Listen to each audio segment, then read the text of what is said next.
Hola, hola, ¿qué tal? ¿Cómo están?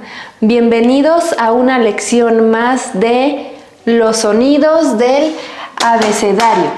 En esta lección nos vamos a concentrar en los sonidos y datos curiosos de la letra K. Número 1, escucha.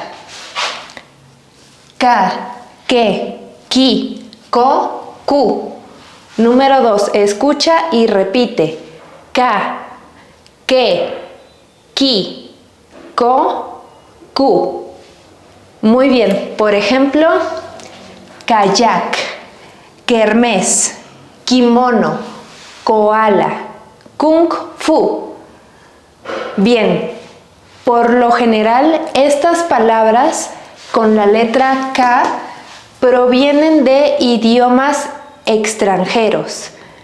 Usually, these words with letter K, they come from foreign languages.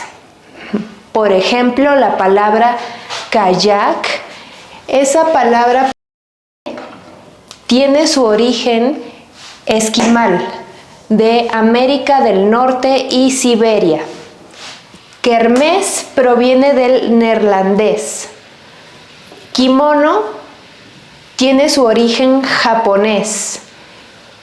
Koala proviene de la lengua de los nativos de Australia, Darug. Y Kung Fu tiene su origen chino, ¿vale? Bien. Estas palabras no son muy comunes.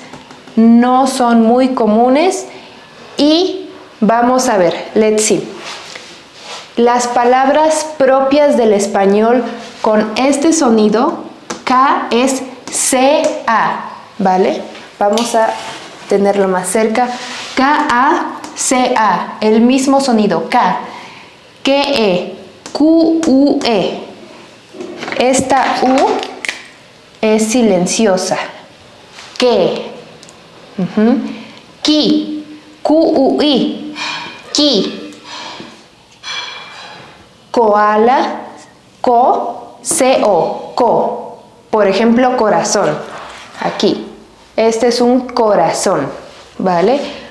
Q, C-U, Q, ¿vale? Ka, ke, ki, ko, ku. Muy bien. Ahora vamos a ver una nota informal.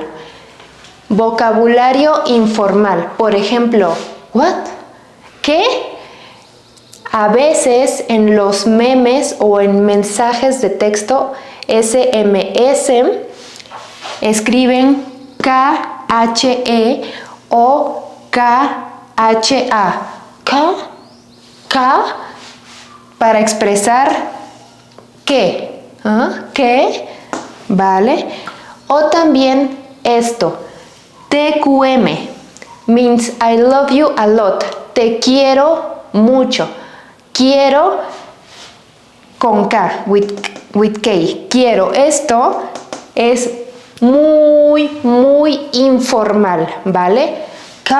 Que quiero es informal, ¿vale? Porque quiero es Q-U-I. Te quiero. Esto es lo correcto. Lo que está en verde es lo correcto y esto es informal. Bueno, vamos a dejarle aquí por esta lección y nos vemos en la siguiente. Que estés muy bien. Hasta luego.